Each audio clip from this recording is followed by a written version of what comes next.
Manatili tayong pinagpala, manatili sa atin yung kaalaman, yung kaunawaan na tayo po ay mahal ng Diyos. Yung kapahayagan ng Panginoon. Last Sunday, we talked about the revelation. For this month of October, we talk about the revelation. The revelation of our true identity in Christ. And last Sunday, we talk about the revelation of the love of Christ. Yung kapahayagan ng pag-ibig ng Panginoong Hesus na kapag ka maliwanag sa iyo, naintindihan mo na mahal ka ng Diyos, you will be complete, confident, and you will be conformed into the image of Christ. Ang banal na kasulatan, mga kapatid, ay nagpapahayag ng maraming kapahayagan. Kaya nga pinag-usapan natin yung kapahayagan, merong revelation of the grace of God, the revelation of faith, the revelation, of course, of the love of God, the revelation of our identity in Christ.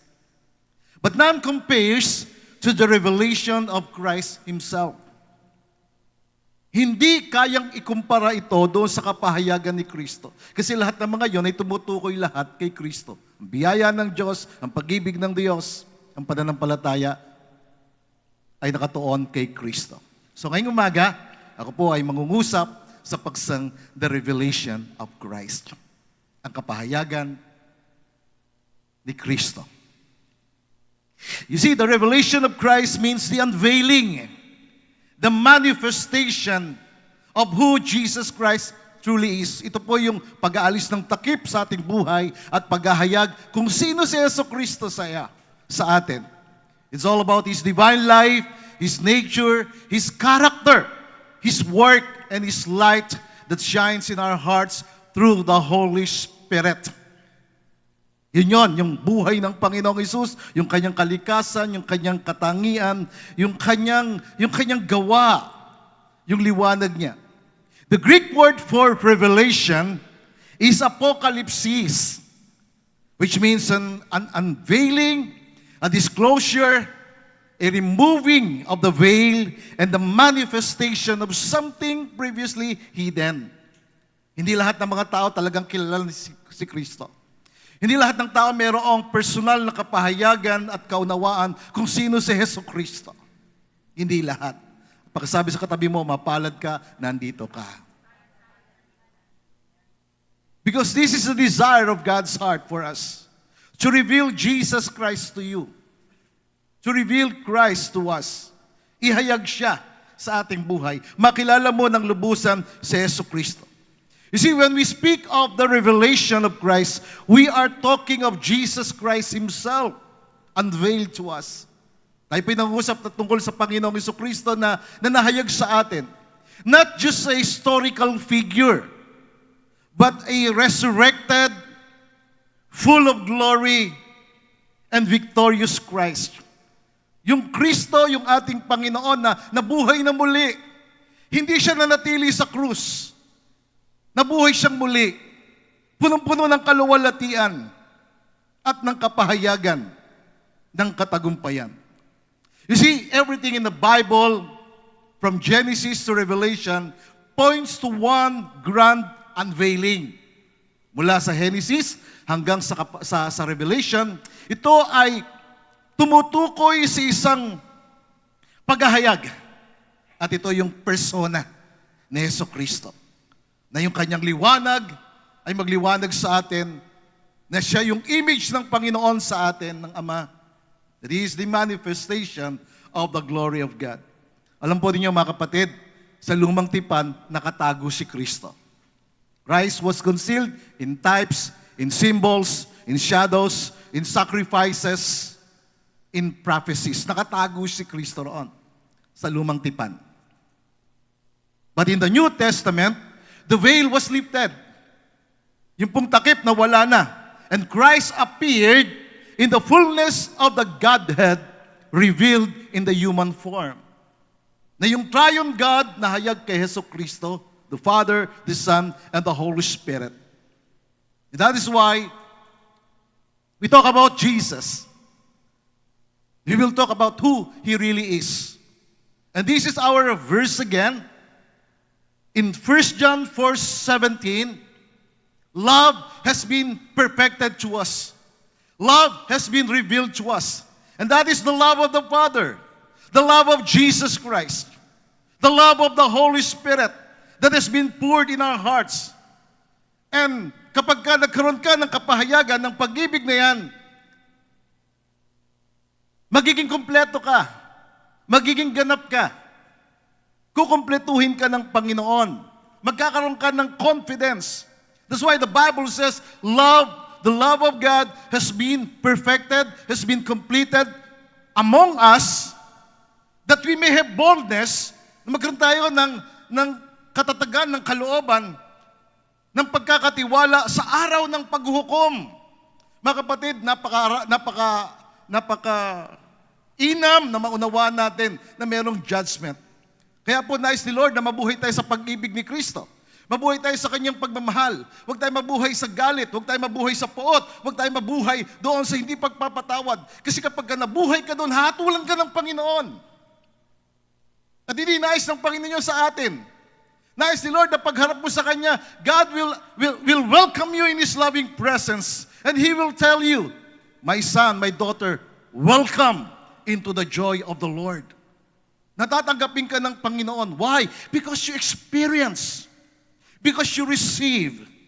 Because you stayed in the love of God.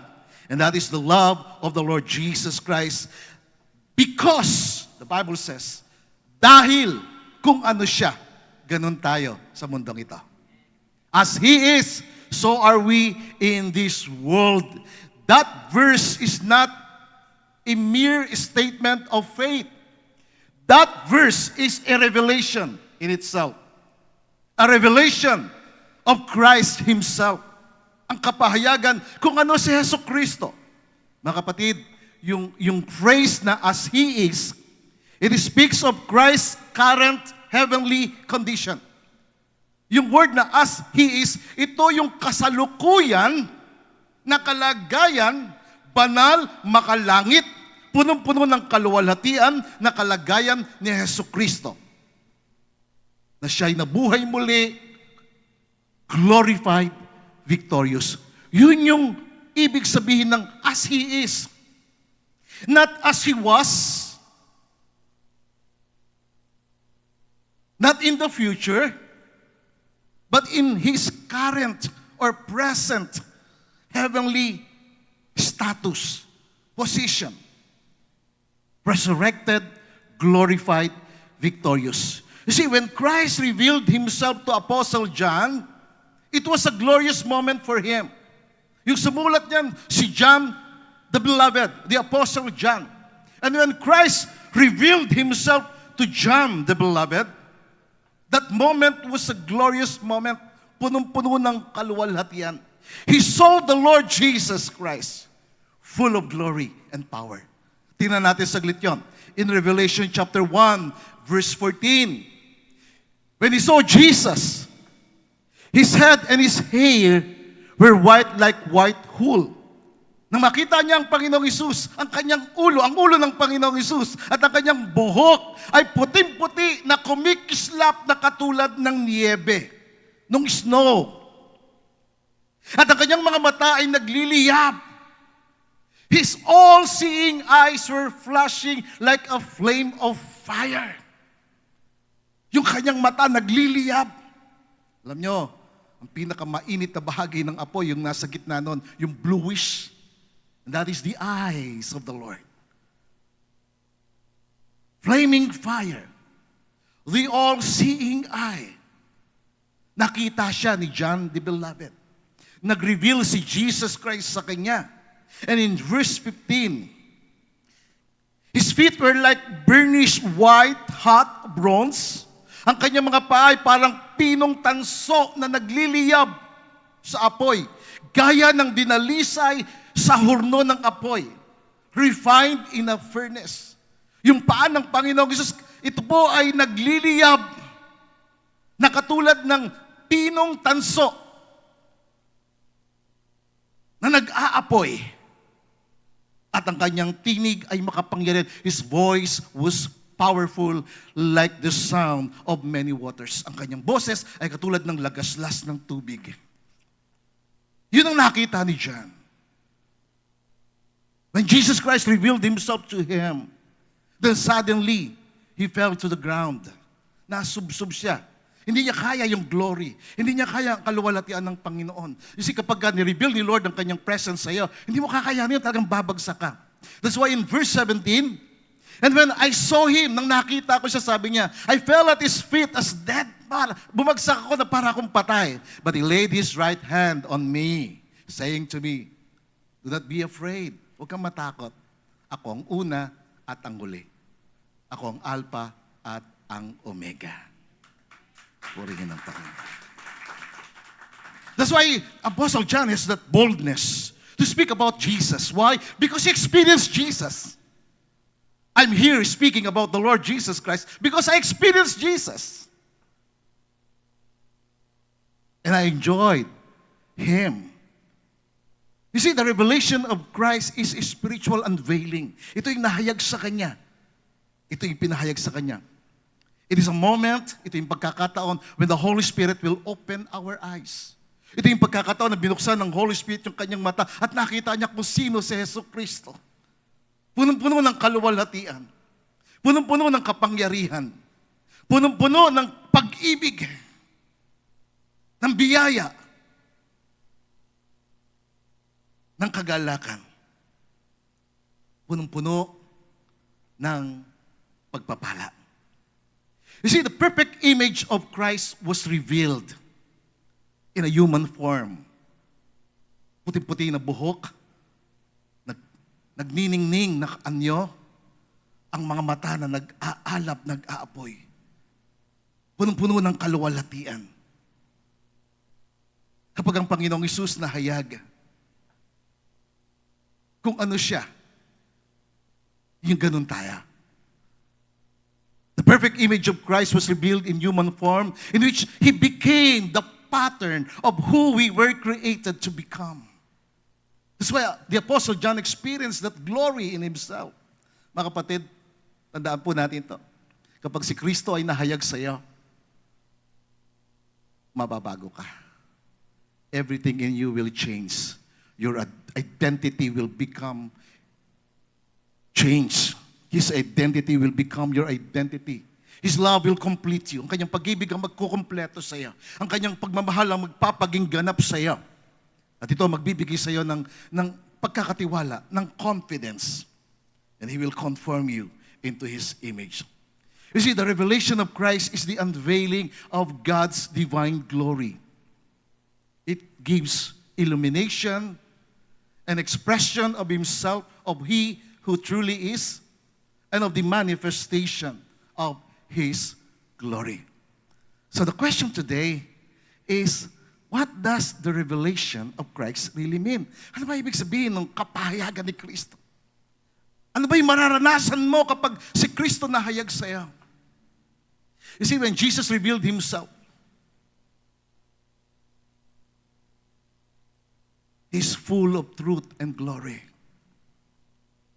And His word for me is to live in truth, stay in truth, remain in truth. Speak the truth. Because He is the truth and the life. So, ano ang kapahayagan na to? What does the revelation of Christ really mean? The revelation first is the illumination of His divine light shining upon us. Ang kapahayagan, ito po yung kaliwanagan na nahayag o lumiliwanag sa atin. Kapahayagan ni Kristo ay ang kaliwanagan ng kanyang banal na liwanag na nagliliwanag. You see, the revelation begins with illumination. Illumination o yung pagliliwanag, ito'y galaw o gawa ng banal na Espiritu na magbibigay sa atin ng pagkaunawa, na magbibigay sa atin ng kakayanan na makita siya at makilala siya kung ano siya. Kaya ngayon sa Middle East, matindi yung paghahayag ng Panginoong Jesucristo. Walang nangangaral tungkol sa Kanya, but He revealed Himself to everyone of who He truly is. That's why there's a revival. Merong revival sa kanila. You know, mga kapatid, this is my prayer that God will give us revival, na magkaroon ng pagpukaw sa atin, na mag-manifest yung presence ng Lord. Magkaroon ng kaliwanagan sa buhay. It is the work of the Holy Spirit na maunawaan natin, makita natin, matanggap natin ang spiritual na katotohanan sa ating buhay. That's why our verses in 1 John 4:17, third sentence, it says, as He is. I pray that the Holy Spirit will illuminate your heart, will enlighten your soul, your spirit, to see who Christ really is. As He is. Mga kapatid, si Kristo ang liwanag. Christ is the light that shines into the darkness of our hearts and our minds. When I encountered Him, niligyan niya ako ng liwanag ng kalooban at ng kaisipan. He is the light. As He is. Christ is the light that shines. The Bible says in John chapter 1, verse 4 and to 5, it says, in Him was life, nasa Kanyang buhay, at ang buhay ito ang liwanag ng lahat ng tao. Ang kaliwanagan ni Kristo, ang buhay ni Kristo, ito yung kaliwanagan ng lahat ng tao. Ito yung liwanag na nagliliwanag sa kadiliman, at hindi kayang pagtagumpayan ng kadiliman ang Kanyang liwanag. That's why Jesus said, I am the light of this world. He who follows me will never ever walk in darkness. Kapag ikaw ay sumusunod kay Kristo, kapag si Jesucristo nahayag sa iyo, hindi ka na lalakad sa kadiliman ng buhay. Hindi ka na lalakad sa kasalanan at kasamaan ng buhay, sapagkat ang Kanyang liwanag ay mahayag sa iyo. That's why the Bible says in 2 Corinthians 4 verse 6 in the Amplified Bible, it says, for God who said, let light shine out of darkness. Siya rin ang nagbigay ng liwanag sa ating puso. Nang sinabi ng Diyos, magkaroon ng liwanag mula sa kadiliman, siya rin ang Panginoon ang nagbigay ng liwanag sa ating puso, sa ating kaisipan, upang makilala natin yung kaalaman tungkol kay Kristo. Yung karangalan ng Diyos na magliwanag sa atin. Makilala natin ng lubusan si Kristo as He is. He is the light. Tandaan niyo mga kapatid, lahat ng mga taong na-encounter nila si Jesus, nahayag sa kanila yung kaliwanagan ni Kristo. Walang kadiliman kay Kristo. Walang shadow sa Kanya. He is the source of light. When the light of Christ fills your heart, confusion gives way to clarity. Darkness flees. Yun ang ginagawa ng liwanag ni Kristo. Yung kaguluhan, yung confusion, nagiging clarity. Ang kadiliman ay umaalis. When Christ shines through your life, fear gives way to faith. Kapag ang liwanag ni Kristo ay nahayag sa iyong buhay, yung takot ay magbibigay ng daan sa pananampalataya. Amen? Yun yung ginagawa ni Kristo. And He wants to reveal Himself to you. When Christ comes in full glory, ignorance gives way to revelation knowledge. Kapag ang Panginoong Jesucristo ay nahayag na punong-puno ng kaluwalhatian, yung kamangmangan ay nagbibigay ng daan sa kapahayagan ng kaalaman. Kaya nga ang taong pinakamatalino, hindi niya makikilala ang Diyos. Pero kapag isinet sa side niya ang kanyang katalinuhan, then Jesus will reveal Himself to him. You see, there is nothing more transforming in a person's life than the revelation knowledge of Christ. Remember si Paul, siya si Saul noon. Matalinong tao, abogado, ang daming alam. But he was confused. Then suddenly in Acts chapter 9, he met Jesus Christ on the road to Damascus. Kinatagpo siya ng Panginoon at ang liwanag na galing sa langit ay nahayag sa kanya. It is not just a physical light, it is a revelation of Christ Himself. Yung liwanag ni Kristo nahayag sa kanya at yung liwanag ni Kristo na nahayag sa kanya ay nagbigay ng natawag na internal illumination. Nagbigay ng kaliwanagan sa kanyang kalooban, binago ang kanyang kalooban, binago yung kanyang pagkaunawa, binago yung direksyon ng kanyang buhay, binago yung layunin ng kanyang buhay.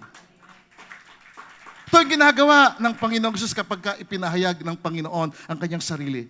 That's why you need to have this revelation of who Christ is. When Christ is revealed to you, the light of His truth will remove confusion. Yung kanyang katotohanan ay mag-aalis ng confusion, mag-aalis ng ignorance, mag-aalis ng kamangmangan, mag-aalis ng takot sa iyo. That's why sinabi ni Paul sa Galatians chapter 1, verse 15 to 16, sabi niya, it pleased God. Kinalguran ng Diyos na ihiwalay ako mula sa sinapupunan ng aking ina. Tinawag ako sa kanyang biyaya. Inihayag niya sa akin ang kanyang anak. Sino ang inihayag sa kanya? Si Jesucristo. Nahayag sa kanya. And because Jesus Christ was revealed to him, then he began to preach who Jesus Christ is.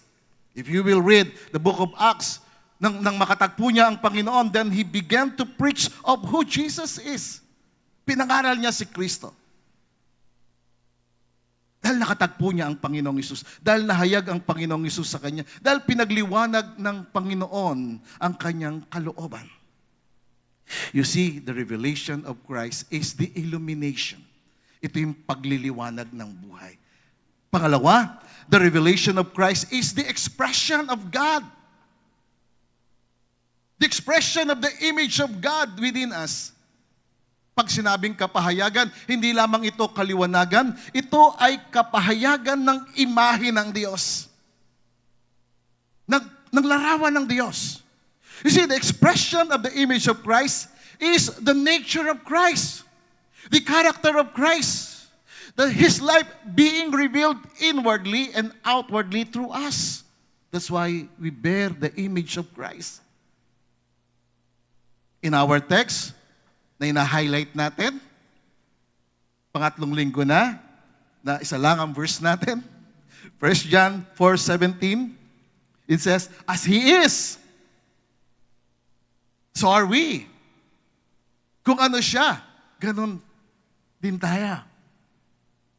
Kung si Jesucristo ay expression ng Diyos Ama, tayo po ay expression o kapahayagan ng Panginoong Jesucristo. Tingnan natin ang Panginoong Jesucristo. In Hebrews chapter 1 verse 3, the Bible says, the Son, Jesus Christ, is the radiance and only expression of the glory of our awesome God. Si Jesucristo, siya yung liwanag at kapahayagan ng kaluwalhatian ng kamanghamanghang Diyos. That's why I love Jesus. That's why I serve Jesus. That's why I want to know Him more. That's why I preach Jesus. I share Jesus. Why? Because He is the expression of the glory of our awesome God, reflecting God's Shekinah glory. Kaya nga nung nireveal ni Jesus Christ sa kanyang sarili, sa kanyang mga alagad, nagliliwanag siya in Matthew 17. Kumbaga, ang kanyang damit ay puting-puti. Ang kanyang mukha ay nagliliwanag.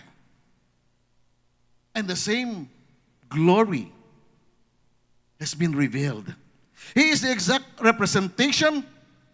He is the light being, reflecting God's Shekinah glory, the light being. Siya yung tagadala ng liwanag. Siya ang liwanag mismo na nagbibigay ng liwanag sa mga taong nasa kadiliman. Kaya kapag na kay Kristo ang isang tao, walang kadiliman sa kanyang buhay. At kung may kadiliman pa sa iyong buhay, hindi totoong nahayag si Kristo. That's why you need to experience the person of Jesus Christ. Don't say, church naman ako, pastor eh. Kilala ko naman si Lord eh. Sasabihin ni Lord, ang mga tao nakakakilala sa akin, lumalayo sa kasamaan at kasalanan. Nandidiri, namumuhi sa kasalanan. Dahil ang Diyos galit sa kasalanan.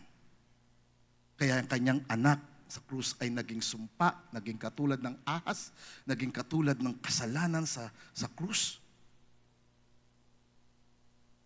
Because of our sins. And so Jesus is the exact representation and perfect imprint of His Father's essence. Siya yung eksakto na kapahayagan. Colossians chapter 1 verse 15, He is the exact living image, the essential manifestation of the unseen God. Wala pa nakakita sa Diyos, but Jesus revealed the Father.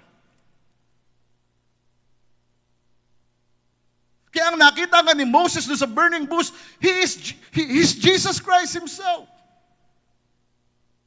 When Isaiah saw the glory of God, he saw Jesus Christ on the throne of glory.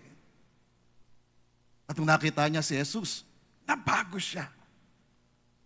He saw himself, woe unto me, for I am a man of unclean lips, living in this environment with people with unclean lips. Why? Because he saw God. God revealed Himself to him. Jesus is the exact living image, the essential manifestation of the unseen God, the visible representation of the invisible, the firstborn. Sinabing firstborn, siya yung preeminent. The sovereign, pinakamataas, pinakamakapangyarihan, the originator of all creation. Sa Kanya nanggaling ang lahat. Siya ang lumikha ng lahat. Sa Kanya nanggaling ang buhay. And everything the Father is, His love, His wisdom, His mercy, and His power is perfectly expressed in the Lord Jesus Christ. That's why Jesus said in John 14, verse 9, Jesus said, He who has seen me has seen the Father. Ang sino man nakakita sa akin ay nakakita sa Ama. Kaya nga kapag tumingin tayo kay Jesus, makikita natin kay Jesus ang puso ng Diyos Ama, ang kahabagan ng Ama. When we look to Jesus, we see the mind of the Father in His teachings, in His preachings. When we look to Jesus, when we behold Jesus, we see the will of the Father in His obedience to the cross, even to the point of death. When we look to Jesus, when we behold Jesus, we see the glory of the Father in His resurrection. That is Jesus Christ. Can we give Him that praise?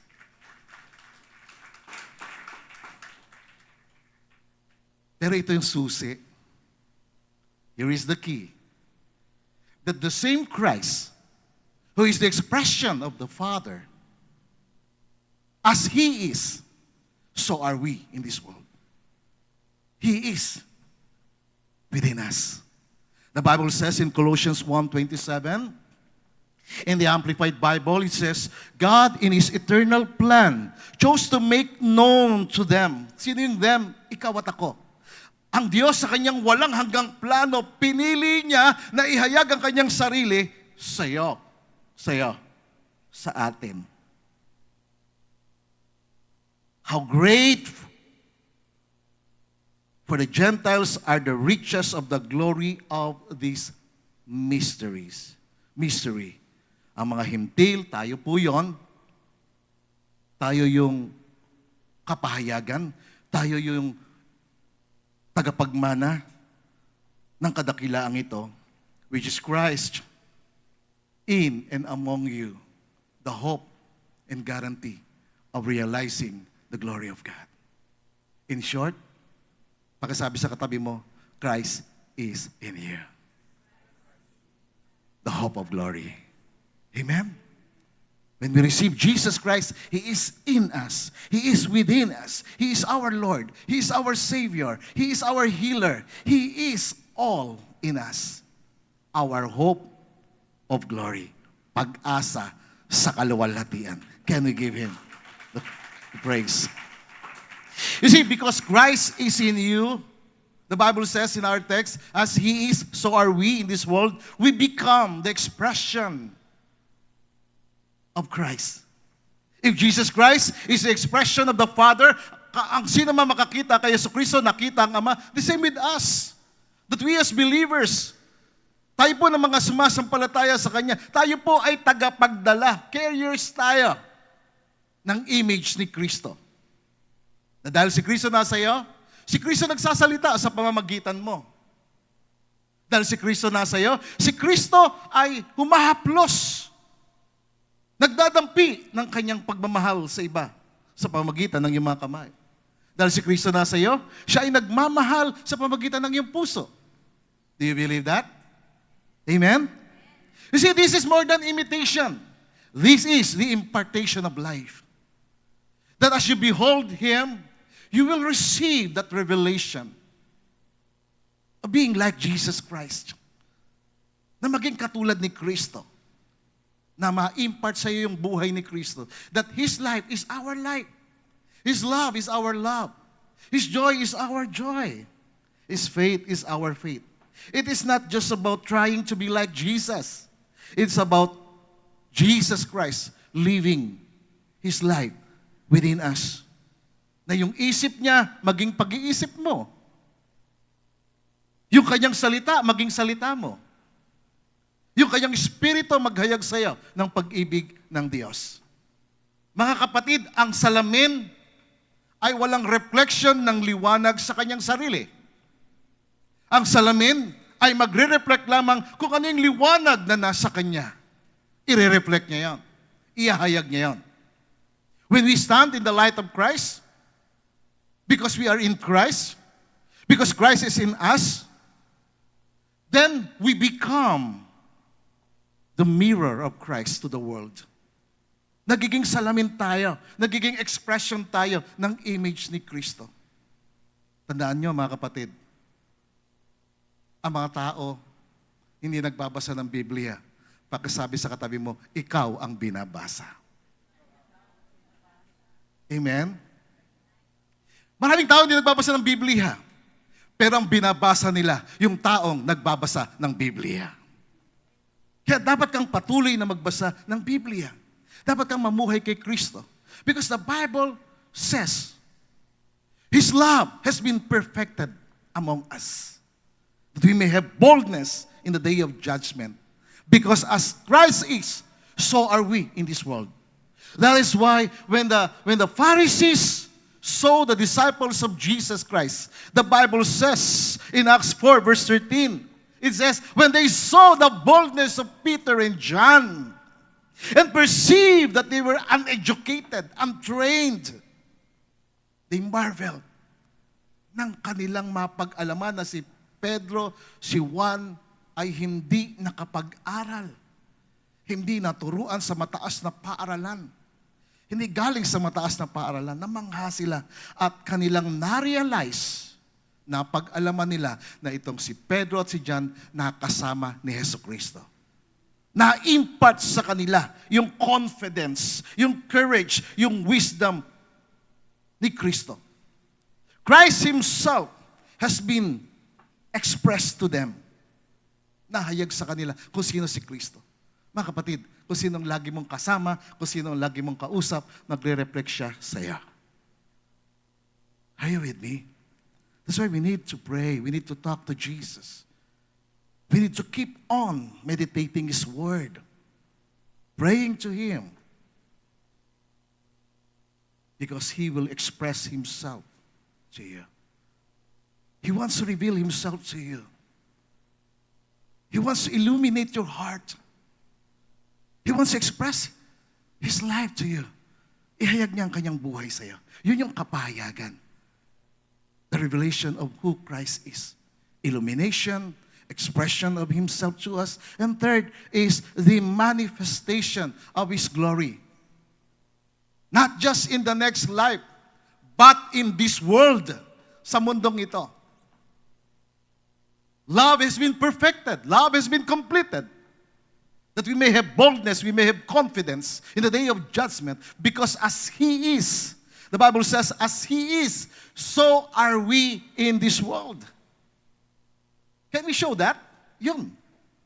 As He is, so are we. Saan? In this world. Sa mundong ito na ginagalawan natin. Magkaroon ng manifestation, yung liwanag ni Kristo. Magkaroon ng manifestation sa iyo, yung kaluwalhatian ni Kristo. Because Christ is in you, your hope of glory. You see, the ultimate purpose of the revelation of Christ is manifestation. That is the ultimate purpose. Na magkaroon ng kapahayagan sa iyo, makita sa iyo, mahayag sa iyo, si Kristo. At ito yung desire ng mundo. Ito yung nais ng mundo na makita. Pagod na ang tao na makakita ng mga taong korap. Pagod na ang tao na makakita ng mga taong masama. Pagod na sila sa kasamaan na nakikita nila. They are longing. They have that earnest expectation for the sons and daughters of God to be revealed. That is what the Bible is saying to us. Romans 8, verse 19. In the New International Bible, it says, version, for the earnest expectation of the creation eagerly waits for the manifestations of the sons of God. Ang buong sanlilikha ay sabik na umaasa at naghihintay sa ganap na paghahayag ng mga anak ng Diyos. Sabik sila sa matinong pamahalaan. Umaasa sila sa matuwid na pamamahala. Naghahanap sila ng matuwid na tao na kanilang susundan at makakasama sa buhay. And the Bible is saying to you, revealing to you the heart of God, na kung ano si Kristo, maging ganon ka. Itong puso ng Diyos. Itong nais ng Diyos. Ang kalooban ng Diyos. At ang mundo natin ay sabik na umaasa at naghihintay sa ganap na paghahayag ng mga anak ng Diyos. Mga kapatid, ang kapahayagan ay hindi lamang kaliwanagan. Hindi lamang ito na maihayag natin sa ating buhay si Kristo, kundi magkaroon ng manifestation, kapahayagan, yung kaluwalhatian niya. Pag sinabing kaluwalhatian niya, glory niya, ito yung kanyang kaningningan ng kanyang kabutihan. Ito yung kaningningan ng kanyang katuwiran. Ito yung kaningningan niya ng katagumpayan laban sa kasalanan, laban sa corruption, laban sa kasamaan. At itong nais ng Panginoon na mahayag. The world is looking for somebody.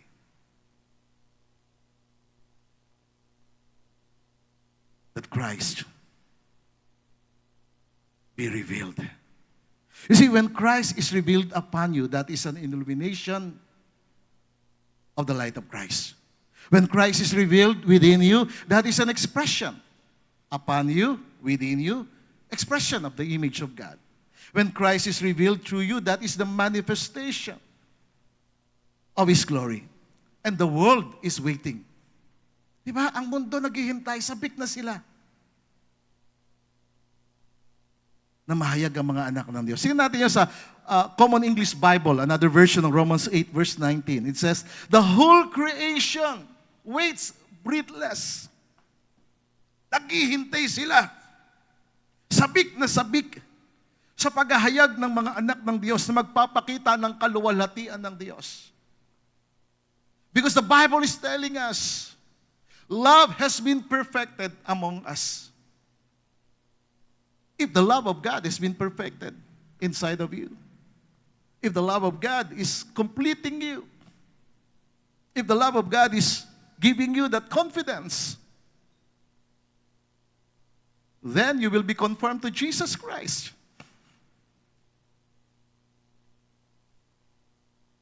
That as He is, so are we in this world. Kung ano siya, itong ipakita natin. Kung sino yung Diyos na pinaglilingkuran mo, ipakita mo sa pamumuhay. Kung sino yung Diyos na tinatawagan mo, ipakita mo sa paraan ng pagsasalita mo.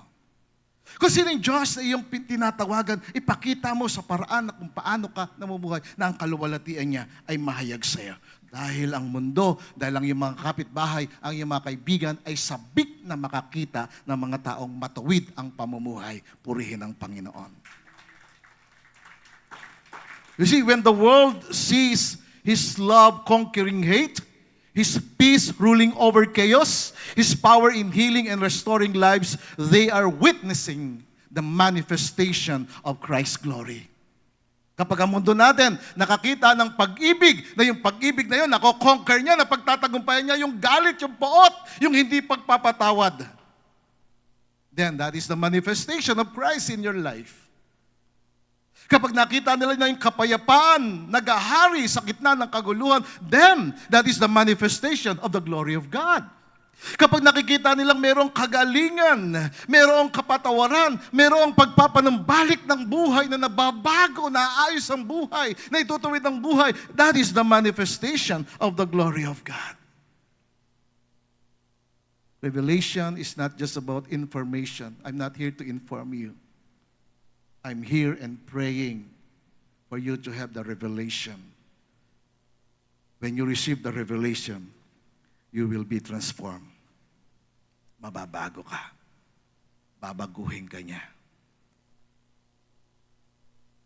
Sabi ng 2 Corinthians 4 verse 10 in the Amplified Bible, sabi ni Paul, si Paul na dating Saulo, mamamatay tao, makasalanan. That when Jesus revealed himself, illuminate his heart, express himself to him, then he became Paul. And Paul has this revelation. He said, we always carry the death of Jesus in our bodies. Ibig niya sabihin, dala-dala namin yung kamatayan ni Jesus sa aming buhay. Namatay na kami sa kasalanan. Namatay kami sa hindi pagpapatawad. Ang daming taong nanakit sa amin, pero pinatawad namin sila. Namatay kami sa muhi, namatay kami sa galit, dahil si Kristo namatay sa amin. At nung si Kristo namatay sa amin, kasama kaming namatay ni Kristo sa krus. Dala-dala namin yan sa katawan namin. Upang ang buhay ni Kristo, so that the life of Jesus Christ, the resurrection life of the Lord Jesus, can also be seen, be revealed, manifested in our bodies. Kapag ang kamatayan ni Kristo nahayag sa iyo, then ang buhay ni Kristo mahayag sa iyo. It's about manifestation of His glory. Kapag hindi ka pa namatay sa galit, sa poot, ikaw ang nabubuhay, hindi si Kristo. Hindi nakukumpleto sa iyong pag-ibig ni Kristo.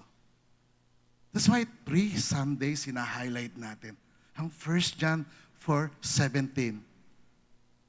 Na hindi mo lang siya maunawaan, hindi mo lamang siya maintindihan, kundi magkaroon ka ng kapahayagan. Ng verse na yun. One verse in the power of the Holy Spirit will make you a transformed person. Just one verse.